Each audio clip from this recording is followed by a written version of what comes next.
SpaceX Starlink Generation 3 router. Should you upgrade? Let's go find out.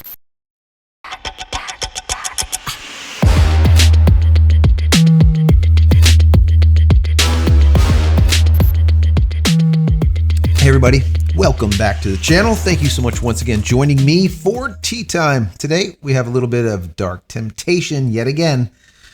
I'm enjoying this one. I am. Anyways, guys, I hope you're joining me with your cup of tea, maybe a cup of coffee, hanging out, talking tech, talking photo, talking video. Today is a technology day. We will be talking about SpaceX Starlink's brand new router, the Wi-Fi 6 router, Generation 3. We finally have a date now. They're saying that it will be released in 2024, January. So the wait is over. We were talking about this about a month ago when it was going to be released. We really didn't know. I gave you all of the information. Matter of fact, I'll reference a video here on how to set it up and all the rest of the stuff. So go and check that out because there's a lot of good information in there. But today we're going to get into this Wi-Fi 6 enabled router, what it has, what it doesn't have, what the differences are, and if you should upgrade. That's the main question. Should you upgrade? Who should upgrade?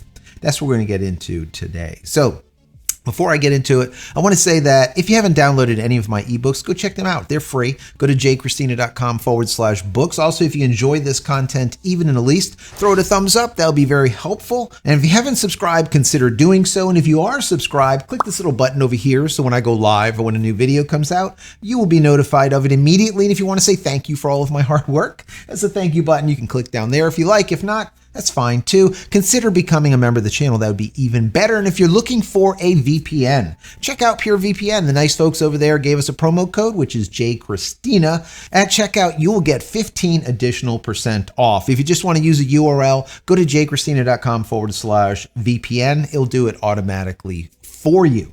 Nice and easy, right? Easy. If you're looking for more Starlink content, I put together a Starlink playlist. I'll put a link over there. So when you're done watching this video, go check them out. There's about 200 plus videos. Helpful how-tos, tips, tricks, what to buy, what not to buy, why.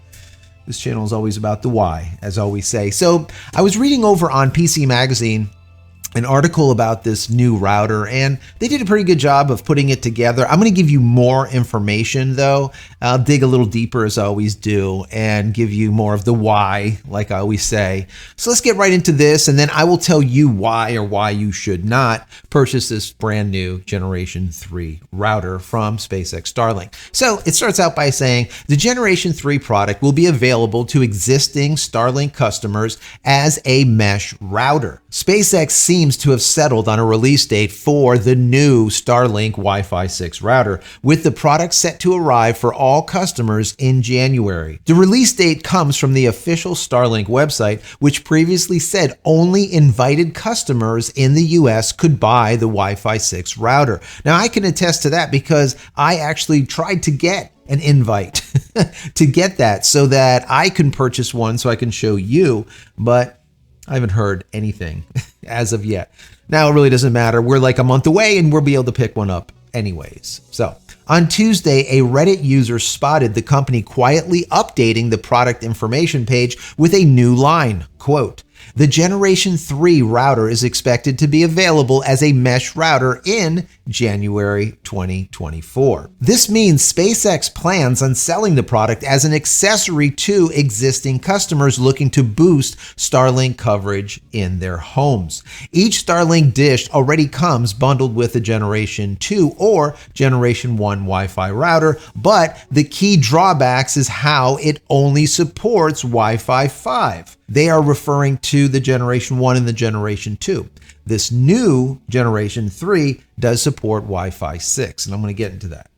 The Generation 3 router, on the other hand, supports the faster broadband speeds over Wi-Fi 6. I just said that. Along with a better energy consumption for mobile devices and less bandwidth congestion. In addition, the Generation 3 router comes with 2 Ethernet ports built in and offers better range. That is a big deal, especially to me. We've talked about this in the past, the dongleification of everything. You need a dongle for this and a dongle for that. Well, when Generation 2 came out, they turned everything into dongles, where there was no way to plug your Ethernet into the unit itself. You would have to purchase a dongle, or as they call it, an Ethernet adapter, so that you could actually use it hardwired in comparison to wireless only. So I'm glad that they went with this. They moved to this. That is a major, major update. They also added into this unit, which they don't talk about in this article, but it just comes to mind, a reset button. Now, the original one did have a reset button, whereas the Generation 2 lost the reset button where Generation 1 had it. So they're kind of like mixing a Generation 1 with the Generation 2, upgrading it to the Generation 3, and pulling in all of the good stuff and getting rid of the bad. That's the way I see it. Anyways, the article finalizes with, the release date arrives after SpaceX secured FCC equipment authorization to sell a second Wi-Fi 6 router, possibly a more refined version of the Generation 3 router. The second Wi-Fi 6 router has a model number of UTR 232 and communicates over the same Wi-Fi bands, but has been designed to work with two different kinds of AC adapters. And when I read this, I said, wow, what does that mean? Two different kinds of AC adapters. Does that mean that you're going to actually have, let's say, two kinds, meaning you have like a European kind and an American or a US kind? I don't think so, because they've been selling it worldwide forever anyways with different connectors. So that doesn't make sense. The only thing I was thinking is maybe they're doing something where there's a connector that you can actually power this through DC and not have to go from, let's say if you're using a battery, go from DC into an inverter to AC and then into the unit. Maybe it will support DC direct. Now, I said this for many, many months. I think this would be awesome, especially if you are someone that is camping, or if you're someone that does the RV life, right? And you're out there working with batteries and solar panels. You don't want to lose any power to an inverter, because if you didn't know, moving from DC into AC through an inverter loses power. So there's no reason to lose any battery power if you could just go DC straight into it. So I hope that's what they're doing here. So let me pull up a picture of the website, and it plainly states the Starlink mesh routers can be purchased as a replacement router for a standard damaged router of the same type. It also states that Generation 1 routers do not support mesh networks. Now that's important information, and that leads me into who is this for? Who should purchase a Generation 3 Starlink router? If you are, for example, a Generation 1 user, I would say it would probably make sense to go with a Generation 3, because you are now going to be updated with all of the niceties built into it. And I'll get into those in just a second. Also, that if you're looking to extend your network, right? The nice thing is you can use a Generation 3 router as an AP or as an access point. All right, or another node in your mesh network. You don't have to buy another Generation 2. Remember, Generation 1, forget about, if you have Generation 1, you cannot create a mesh network. But if you have a Generation 2, you can purchase Generation 2 additional routers, or one of these brand new ones with Wi-Fi 6 in them, which is kind of nice. Now, as they state here, the brand new Wi-Fi 6 router does support 802.11a, b, g, n, ac, ax. AX is very important because that's where you're getting your Wi-Fi 6 and your Wi-Fi 6 speeds. The speeds of Wi-Fi 6 are faster. I'll get into that in just a second. You're also getting a tri-band on your 2.4 gigahertz as well as your 5 gigahertz, and you're getting your 4x4 MU-MIMO or MU-MIMO, as they call it. Now, if you don't know what that is, a 4x4 basically indicates how many antennas. So there's four antennas that are internal to it. And then MU-MIO or MIMO, it basically stands for a multiple connection or a multi-user setup that is a multiple input, multiple output at the same time. Whereas if you had like an SU MIMO, it would be a single user or a single instance at a time. So what does that make any much of a difference? Basically, it can do multiple things or have multiple connections without one stepping on the other or one having to wait in a line to go, right? To send something. It could send to multiple devices simultaneously, right? Which is fantastic. Now, One of the things that kind of, I really don't like is it still only supports WPA2. It does not support WPA3. And what is strange about that to me is every Wi-Fi 6 router that you look up online, I mean, for the most part, unless they're really cheap, they already have in that Wi-Fi 6 router WPA3. So what exactly is the difference between WPA2 and WPA3? I'm glad you asked.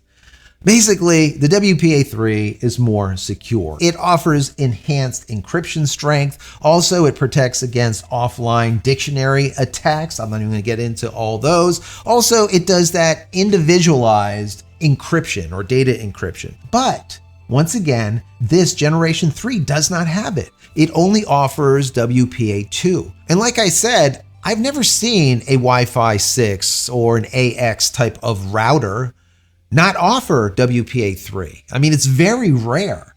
So why they did that, I really don't know. Anyway, so that's the difference between the WPA2 and WPA3. Now, what is the difference between Wi-Fi 5 and Wi-Fi 6? Well, Wi-Fi 6, once again, is better. Now, why is it better? Well, Wi-Fi 5 supports about 3.5 gigabits. Now, this is theoretically 3.5 gigabits, whereas with the Wi-Fi 6, it will support up to close to 10 gigabits. So it is a lot faster, all right? It can handle things a lot better. The speeds are definitely more than double. How about that? That makes it super simple. Also, if you're in a highly, let's say, crowded area, meaning that your network has a lot of devices, like all of us do, even our refrigerator damn has Wi-Fi these days, right? Everything has Wi-Fi, Wi-Fi, Wi-Fi, Wi-Fi. So when you're in a crowded area and everything is trying to talk through this router, all right, with Wi-Fi 5, the maximum amount of talking that can be done through the X number of devices is a lot less than with the Wi-Fi 6. Wi-Fi 6 basically offers that increased amount of talking, right? The increased amount of connections. So you're going to end up with better performance, whereas with a Wi-Fi 5 setup, you're going to end up with, let's say, degradation to the connection, slower speeds if you're in a crowded or there's numerous people that are on your network. Whereas if you have numerous people on a Wi-Fi 6 connection or router, you're not going to have that much of a problem because it can handle the extra load, let's call it. Now, I'm kind of saddened that it only offers WPA2 and not WPA3, all right? But it's not as big of a deal as, to me, not offering a more modern Wi-Fi. Now, what do I mean by that? Well, Wi-Fi 5 is like literally a decade old, right? Wi-Fi 6 is newer, but there's many routers out there. If you go onto Amazon and check them out, you'll find Wi-Fi 6E and Wi-Fi 7, so on and so forth. There is better, more advanced routers already on the market. So what I feel here is what SpaceX is doing with Starlink and their routers is kind of similar to what Apple does, right? If you look at Apple product, it's usually just years behind the 8 ball. I don't care which one you look at. That's just how it's always been. They use a slower, they use less, they use whatever they can do, and then they squeeze the hell out of it, right? It's usually like, how long did it take for USB 3 to be introduced into an Apple computer? Ages. It was on a PC for like a decade, I don't know, 5-10 years before Apple actually stuck it into their system. We only had USB 2.0 forever. And then finally, Apple decided to give us 3.0. And now, of course, you have Thunderbolt, you have a lot faster connections, but this is how they are. They're always way behind. Well, I feel like that's what's happening here with this generation 3. So, full circle. Who is this for? Right? Who is this generation for? Who should get it? Well, I think that if you have a generation 1, like I said, you probably should get the generation 3, especially if you're looking to get a mesh network put together. All right? You want to extend it throughout your home, upgrade. All right? In January, upgrade. Also, if you're just looking to extend your generation 2, once again, with a larger network so you can cover the outskirts of your home. It's not a bad idea going with this one in comparison with one of the others because they are compatible. So you can actually take a Generation 3 and use it as your main head unit, right? So it's doing Wi-Fi 6. Okay, and then take that one Generation 2 router that you have that used to be your main router, convert it to an AP or an access point. I could get into a video to show you how to do that. It's not that big of a deal. And then buy more of the Generation 3 if you want to extend it even further. So that would work out also. If you want the added security of Wi-Fi 6, Generation 3 is for you. If you are also looking to have a lot of devices on your network, or if you're experiencing slowdowns when there's a lot of people on your current network, well, it's not a bad idea moving to Generation 3 also.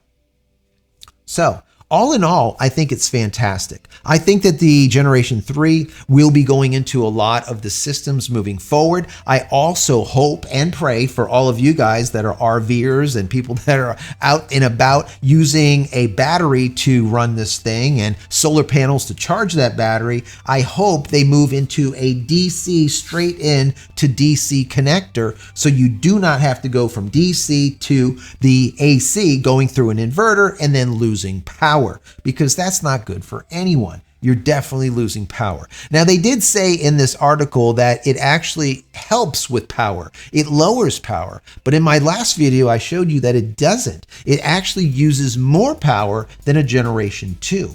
But the caveat here is maybe they're referring to the new one that will be coming out that is DC straight through, DC to DC.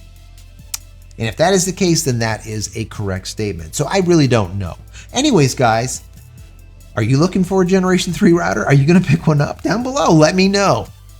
Anyways, if you enjoyed the video, throw it a thumbs up. Like I said before, that would be awesome. Absolutely awesome. And finally, head over to my website, JCristina.com, where you can find all the photography tools I've invented for you, and merch, and teas, and other stuff. Check them out. Support me and my family. That would be awesome. Much appreciated. Many thanks to you. Blessings to you and your family. Stay safe, stay healthy, and we'll see you on the next one. Love you all.